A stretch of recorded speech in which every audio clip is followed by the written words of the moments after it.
parece, y de hecho solo también agregar a lo que usted acaba de mencionar, que de todas maneras la decisión, ya que lo van a formular por escrito, entiendo que es la petición que le hizo la presidenta del CNE al jefe del Estado Mayor Conjunto, de todas maneras la decisión la van a tomar en el CNE, pues todos tenemos una opinión, usted está manifestando esa opinión en la encuesta de HCH, pero al final del día la decisión la va a tomar el CNE, y qué bueno que por lo menos el intercambio que están teniendo las autoridades de ambas instituciones es público, y que así sea entonces la decisión también. Recuerde que usted puede participar en la encuesta durante todo el día, pero entre más temprano lo haga, bueno, más rápido va a ser que su voz se escuche. Ahora, si les parece, entonces entramos al fondo del análisis para que usted pueda tener las dimensiones claras de por dónde va la controversia y por qué las Fuerzas Armadas están pidiendo copia del acta del nivel presidencial. Entonces, lo primero, bueno, es enfatizar el deber que tienen las Fuerzas Armadas de mantenerse dentro de los límites constitucionales en el campo del proceso electoral, porque sí tienen participación, pero esa participación ya está delimitada. Cabe destacar, compañeros, que el jueves de la semana pasada nosotros dimos a conocer aquí en HCH Matutino que había ya un desencuentro entre las autoridades de ambas instituciones con respecto a las responsabilidades que le correspondía a las Fuerzas Armadas cumplir en el proceso electoral. Pero realmente todo esto se produce porque el 29 de octubre es la fecha en la que oficialmente las Fuerzas Armadas pasa a disposición del Consejo Nacional Electoral.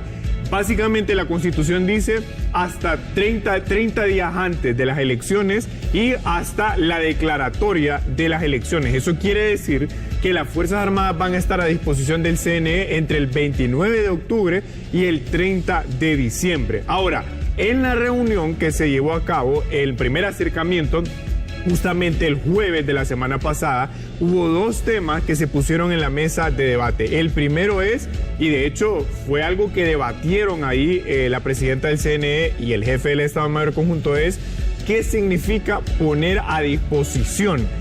Que si esto significaba estar a la orden de o sencillamente cooperar. Bueno, eso es algo que vamos a hablar en este momento. Y la segunda petición es el tema que obedece a la encuesta que HCH está poniendo a disposición del público de recibir una copia del acta. Ahora, la Constitución dice que las Fuerzas Armadas pueden y deben participar en el proceso electoral en garantizar el libre ejercicio del voto, en la custodia del material electoral, en proveer la seguridad del proceso y el transporte y la vigilancia del material electoral. Ahora, esto no es algo que las Fuerzas Armadas hace de manera aislada, sino que tiene que cumplirlo en conjunto con el Consejo Nacional Electoral.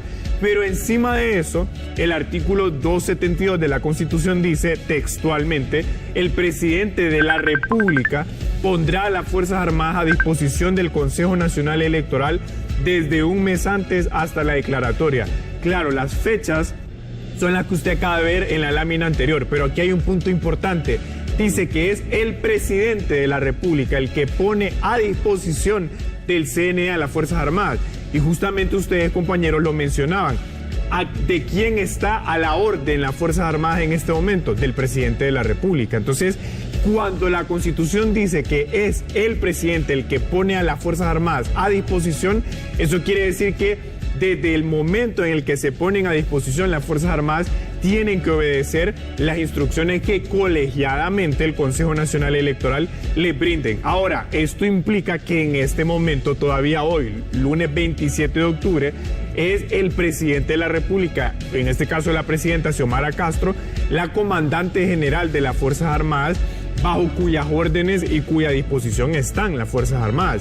Pero a partir del 30 de octubre, las Fuerzas Armadas pasan a disposición y a orden del Consejo Nacional Electoral. Ahora, un punto importante que hay que agregar acá es que la Constitución dice tres cosas que me parece no ha estado tan presente en el debate público, y es que ¿qué significa que las Fuerzas Armadas sean apolíticas, obedientes y no deliberantes? Bueno, eso implica que desde que el presidente de la República pone a las Fuerzas Armadas a disposición del CNE, en ese cumplimiento de la labor colaborativa de las Fuerzas Armadas con el CNE, mantiene los principios que la Constitución le ordena de apoliticidad, obediencia y no deliberante.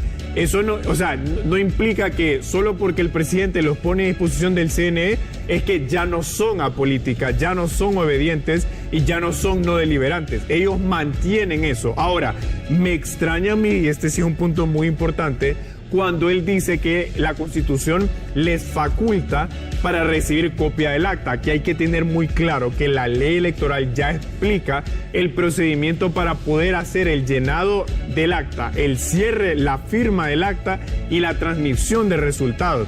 Y cuando él dice que la Constitución les faculta, hay que remitirse a la ley electoral.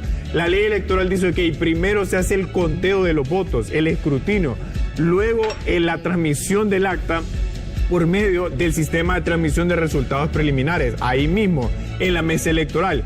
Después se le da a todos los miembros de la mesa una copia del acta y después de eso el CNE hace la declaratoria. Y es más, compañeros, yo les voy a decir una cosa adicional, que cuando, a ver, pónganse ustedes en el escenario que el jefe del Estado Mayor Conjunto dice, ok, nosotros queremos recibir copia del acta, porque así nosotros vamos a saber quién ganó y vamos a garantizar la alternabilidad en el ejercicio de la presidencia.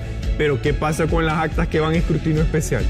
¿Cómo va a saber él que se declara o que alguien ganó si por lo menos en las elecciones primarias hubo un 30% de la votación que se fue a escrutinio especial? Entonces, si él pide permiso para que el CNE le dé copia del acta, eso quiere decir que ellos tendrían que también tener copia de las actas que se van al escrutinio especial y esperar de todas maneras a ver a quién declara ganador el CNE. Ustedes saben cuándo es la fecha que la ley le impone al CNE para hacer la declaratoria de elecciones. 30 días, ¿no? El 30 de diciembre. Entonces, ni siquiera el día de las elecciones hay un ganador oficial. Claro, hay una tendencia con respecto a los resultados preliminares, pero no hay resultados oficiales. Entonces, la petición de las Fuerzas Armadas, desde mi punto de vista, está descontextualizada constitucionalmente, pero también en el procedimiento que establece la ley electoral. Y cierro con esto. Es súper importante mencionar algo, con lo que iniciamos el análisis. El CNE va a tener que tomar una decisión con respecto a dos cosas. El plan que crean para el transporte del material electoral para evitar que vuelva a haber un conflicto como el de las elecciones primarias, pero por otro lado, entonces dejar claro que las Fuerzas Armadas solo pueden participar en el transporte y la custodia del material electoral. Eso es, compañeros y compañeras, Rafa, lo que la Constitución explica. O sea que, en conclusión, constitucionalmente, según lo que usted ha dicho, no pueden tener acceso. No pueden tener acceso, porque eso, primero, quebraría el principio de apoliticidad, se vuelven deliberantes, porque yo le voy a preguntar, Cecia, si usted tiene las actas, ¿para qué quiere usted tener las actas? Es que esa es la gran interrogante. No. ¿Qué va a pasar cuando conozcan quién gana o quién pierde? Entonces, ¿qué acción van a realizar? Si él decide elevar su voz, porque miren, yo tengo las actas, ganó este o ganó la otra o el otro. ¿Qué sigue? Eso lo vuelve deliberantes, eso lo vuelve parte del debate político y la Constitución se los prohíbe. Ojalá que en el CNE haya consenso sobre este tema, pero yo también auguro que no creo que vaya a ser así. Es muy